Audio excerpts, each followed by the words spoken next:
Hello मित्रों, आप सभी का स्वागत है हमारे चैनल पे। तो चैनल को सब्सक्राइब करें, वीडियो लाइक करें, शेयर करें। आज हम वीडियो में देखने वाले हैं महात्मा गांधी के बारे में। इनका जो आरंभिक जीवन था, इनकी जो माता जी का नाम था, पिताजी का नाम था, जो भी है, इनका जन्म कहाँ हुआ और इन्होंने अपनी जो पढ़ाई है, अध्ययन है, वो कैसे किया। और भारत में इन्होंने जो स्वतंत्रता आंदोलन था, तो इनके जो आंदोलन में भागीदारी थी, वो हम देखने वाले हैं। तो वीडियो को पूरा देखें, लाइक करें और दोस्तों के साथ शेयर जरूर करें। तो सबसे पहले हम बात करते हैं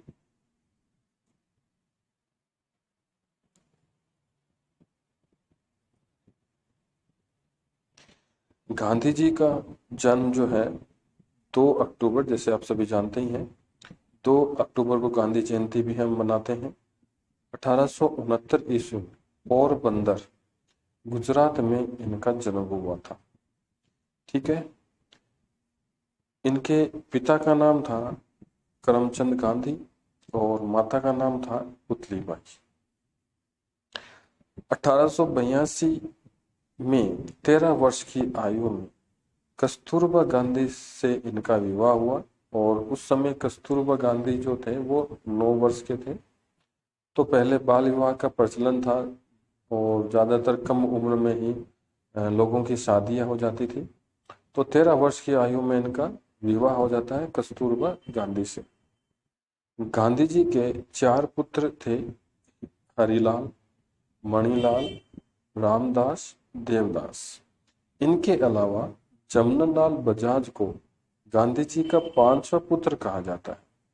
जमनालाल बजाज जो थे वो राजस्थान से संबंध रखते थे और इन्होंने गांधी जी के सत्याग्रह के दौरान, स्वतंत्रता आंदोलन में इन्होंने जो हिस्सा अपने भागीदारी दी थी, तो सत्याग्रह के दौरान जमनालाल बजाज ने अपनी संपत्ति जो है वो इनको दी थी। तो उसी समय से जमनालाल बजाज को गांधी जी ने क्या कहा था, अपना 5वां पुत्र कहा था। तो जमनालाल बजाज को हम गांधी जी का 5वां पुत्र मानते हैं या कहा जाता है। तो ये ध्यान रखना थोड़ा। गांधी जी की मृत्यु 23 जनवरी 1948 को हुई थी। गोली मारकर इनकी हत्या हुई थी। 1947 के जो आज़ादी हुई थी, डोमिनियन स्टेट्स बने थे, भारत और पाकिस्तान विभाजन हुआ था।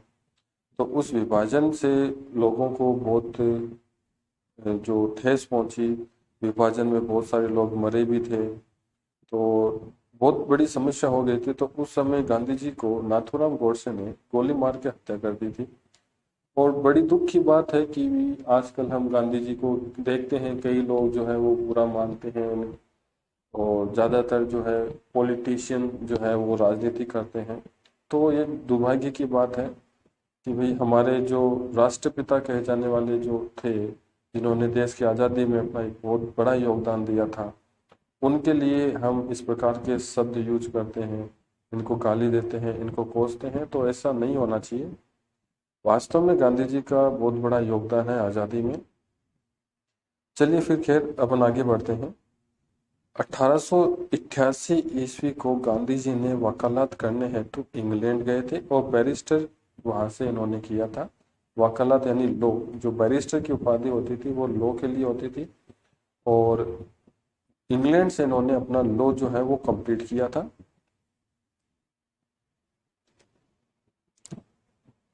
इसके बाद देखते हैं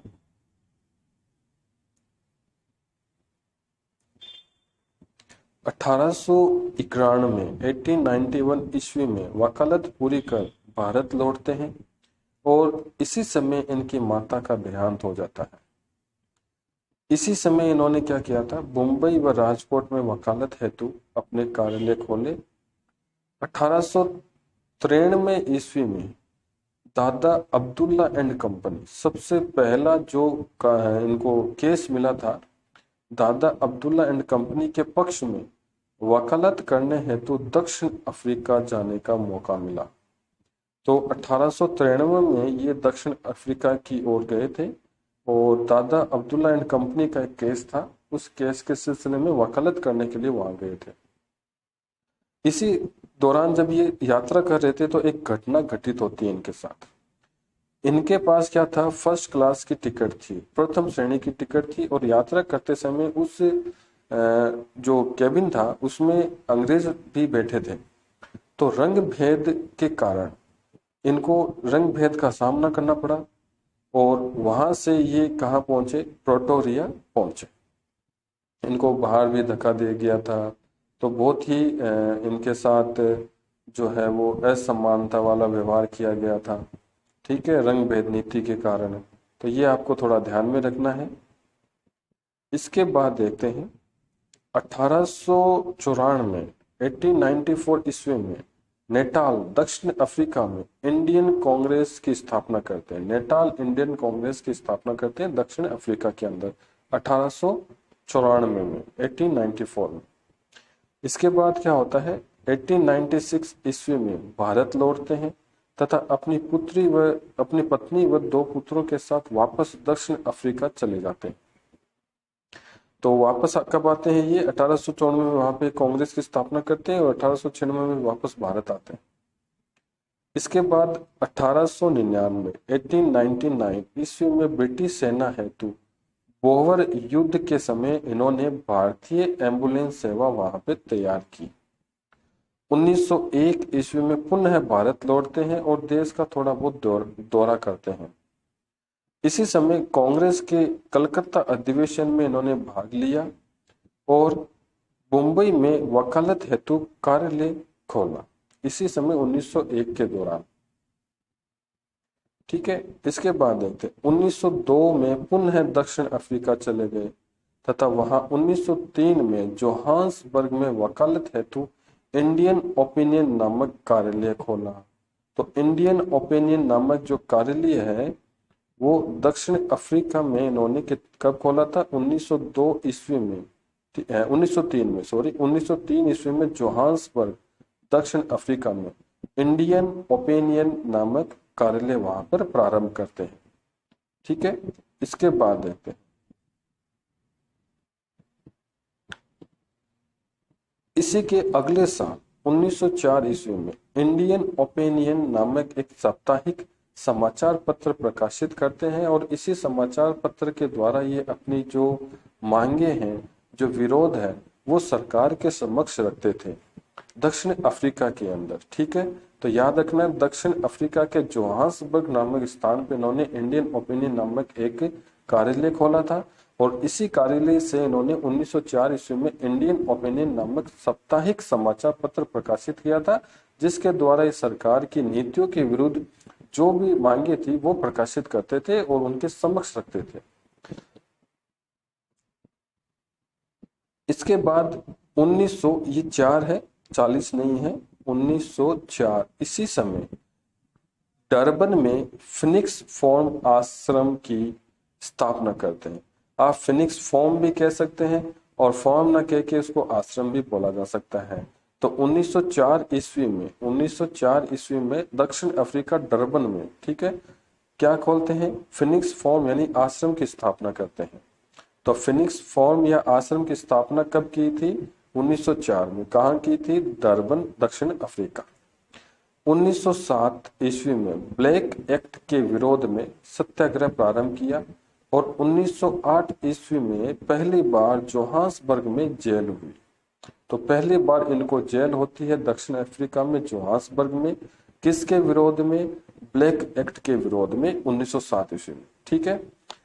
1910 ईस्वी में अफ्रीका में टॉल्स्टॉय नामक आश्रम की स्थापना करते हैं। बुक्स में कहीं जगह ये 1902 भी आपको लिखा हुआ मिलेगा, कहीं पर 1910 में लिखा हुआ मिलेगा। ज्यादातर ये जो सन है वो लिखी हुई मिलती है, तो आपको 1910 जो डेट है वो आपको ध्यान में रखना है, ये सन जो आपको है याद रखनी है। कहीं पर आपको 1902 भी मिलेगा, तो ध्यान में रखना है। इसके बाद 1913 ईस्वी में रंग भेद नीति के विरुद्ध द ग्रेट मार्च का नेतृत्व किया, जिसमें लगभग 2000 भारतीय खदान श्रमिक शामिल थे। दक्षिण अफ्रीका में की थी इन्होंने, और ये यात्रा यूक्लेड से नटाल तक पैदल यात्रा थी। अंत में दक्षिणी अफ्रीकी सरकार को झुकना पड़ा और इनकी जो मांगे थी वो माननी पड़ी थी। 1913 ईस्वी में द ग्रेट मार्च किसके विरुद्ध? रंग भेद नीति के विरुद्ध। दक्षिण अफ्रीका में हमारे भारतीय श्रमिक बहुत सारे थे, तो उनके साथ भी रंग भेद की नीति के अकॉर्डिंग उनके साथ क्या किया जाता था? बुरा बर्ताव किया जाता था। तो इसी के संदर्भ में गांधी जी ने वहां पर ये मार्च किया, पैदल यात्रा की, जिसमें हमारे भारतीय जो श्रमिक थे वो 2000 थे, और अंत में सरकार को झुकना पड़ा और इनकी मांगे को मानना पड़ा। अब इसके बाद देखो क्या होता है। अब वो भारत आते हैं 1915 को, यानी 1914 से वहां से रवाना होते हैं, और 1915 को गांधी जी मुंबई के अपोलो बंदरगाह पर उतरते हैं। इस समय गांधी जी के मित्र थे जीवनलाल देसाई। इन्होंने अपना कोचरब बंगला गांधी जी को दिया, और यहीं पर 25 मई 1915 को सत्याग्रह आश्रम की स्थापना की थी। कोचरब बंगला जो था, उनके जो मित्र थे जीवनलाल देसाई, इन्होंने ये दिया था, और इसी बंगले में इन्होंने सत्याग्रह आश्रम की स्थापना की थी। 1916 ईस्वी में बनारस हिंदू विश्वविद्यालय की स्थापना दिवस के दौरान गांधी जी को मुख्य वक्ता के रूप में बनाया गया था। ये पहली बार हुआ था जब गांधी जी को भारत में लोगों के बीच अपनी जो बात है वो कहने का मौका मिला था, और इन्हें लोगों को सुनना भी मिला था। तो इस प्रकार लोगों के बीच में आने का यह पहला इनका मौका था भारत के अंदर 1916 ईस्वी में। 1916 में इसी दौरान कांग्रेस के लखनऊ अधिवेशन में भी शामिल हुए, और इसी दौरान ये राजकुमार शुक्ल से भी मिले थे। राजकुमार शुक्ल वो व्यक्ति थे जिन्होंने गांधी जी को साबरमती आश्रम जो है वो भूमि प्रदान की थी, और वहां पर साबरमती आश्रम इन्होंने गांधी जी ने वहां पर स्थापित किया था। तो राजकुमार शुक्ल कौन थे? ये वो थे जो गांधी जी को साबरमती के पास भूमि प्रदान करते हैं, उनको भूमि देते हैं। तो देखो, गांधी जी के मित्र अंबालाल साराभाई ने साबरमती के किनारे भूमि की, और गांधी जी ने साबरमती आश्रम की स्थापना की थी। तो राजकुमार शुक्ल भी इनके साथ ही थे, और जो भूमि थी वो अंबालाल साराभाई की थी। तो इनके कहने पर, राजकुमार शुक्ल के कहने पर साराभाई ने क्या किया था, इनके मित्र थे, तो इन्होंने साबरमती के किनारे गांधी जी को भूमि दी, और साबरमती आश्रम की यहाँ पर स्थापना की जाती। 1914 से 1918 के बीच प्रथम विश्व युद्ध हुआ था। इस दौरान गांधी जी ने भारतीय युवाओं को ब्रिटिश सेना में भर्ती होने हेतु प्रेरित किया था, जिसके कारण हार्डिंग द्वितीय ने गांधी जी को केसर ए हिंद की उपाधि दी थी। तो केसर ए हिंद की उपाधि किसने दी थी? हार्डिंग द्वितीय ने। और इसी समय भारतीयों ने गांधी जी को अंग्रेजों का सार्जेंट भी कहा था। सार्जेंट कौन होता है? जो सेना को भर्ती करता है, सैनिकों को भर्ती करता है, उसे हम सार्जेंट कहते हैं। तो गांधी जी ने भारतीयों को, जो युवा थे, उन्हें ब्रिटिश सेना में शामिल होने के लिए प्रेरित किया था 1914 और 18 के प्रथम विश्व युद्ध के दौरान। इसीलिए भारतीयों ने इन्हें अंग्रेजों का सार्जेंट कहा था, और हार्डिंग द्वितीय ने गांधी जी को केसर ए हिंद की उपाधि दी थी। गांधी जी को सत्याग्रह की प्रेरणा कहाँ से मिलती है? ये मिलती है डेविड थ्योरी, एक लेखक है, बहुत प्रसिद्ध बड़े लेखक थे। इन लेखक के एक लेख था सिविल डिसओबीडियंस। तो सिविल डिसओबीडियंस के लेख में इन सत्याग्रह की जो प्रेरणा है वो यहाँ से इनको मिलती है। अब देखते हैं गांधी जी की कुछ उपाधियां हैं, वो क्या क्या है और किसने ये उपाधि दी थी। सबसे पहले राष्ट्रपिता, ये सुभाष चंद्र बोस ने एक रेडियो प्रोग्राम के प्रसारण के समय गांधी जी को राष्ट्रपिता के नाम से संबोधित किया था सुभाष चंद्र बोस ने। बापू नाम किसने दिया था? जवाहरलाल नेहरू ने। मलंग बाबा, ये कबायली जनजाति थी, बंगाल में उस समय कबायली जनजाति रहती थी, उन्होंने ही गांधी जी को मलंग बाबा की उपाधि दी थी। भारतीय राजनीति का छोटा बालक किसने कहा था? एनी बेसेंट ने। होम रूल लीग जो थी, जब स्वतंत्रता जो चल रहा था, तो उस समय एनी बेसेंट जो थे वो होम रूल लीग का नेतृत्व कर रहे थे। मुख्य थे, इनके साथ बाल गंगाधर तिलक भी थे। तो इन्होंने ही गांधी जी को क्या कहा था? भारतीय राजनीति का छोटा बालक। केसर ए हिंद की उपाधि लॉर्ड हार्डिंग द्वितीय ने दी थी। अर्धनग्न फकीर विंस्टन चर्चिल ने दिया था। देशद्रोही फकीर मैक मॉरिस, ये एक पत्रकार थे ब्रिटिश इंग्लैंड में। उन्होंने इन पत्रकार ने गांधी जी को देशद्रोही फकीर का जो नाम है वो दिया। One man boundary force, one man boundary force Lord Mountbatten ने कहा। महात्मा रविंद्रनाथ टैगोर ने कहा था चंपारण सत्याग्रह के दौरान। तो ये कुछ इनकी उपाधियां हैं। तो यहाँ तक हमने गांधी जी का जो प्रारंभिक जीवन था और इनकी उपाधियां थी वो हमने पढ़ी थी। इसके बाद हम अगले जो वीडियो में गांधी जी ने जो सत्याग्रह चलाए थे और इनका जो असहयोग आंदोलन था और गांधी जी का जो राजनीतिक जो जीवन था भारत के अंदर, वो हम पढ़ेंगे नेक्स्ट वीडियो में। और इन्होंने सबसे पहले चंपारण सत्याग्रह किया था, उसके बाद अहमदाबाद मिल जो भूख हड़ताल थी वहाँ से इन्होंने शुरू किया था, और जो नील आंदोलन है वो भी इन्होंने किया था। तो ये कुछ हम बातें करेंगे अपने अगले वीडियो में। तो वीडियो को लाइक करें, शेयर करें, चैनल को सब्सक्राइब करें। Thank you.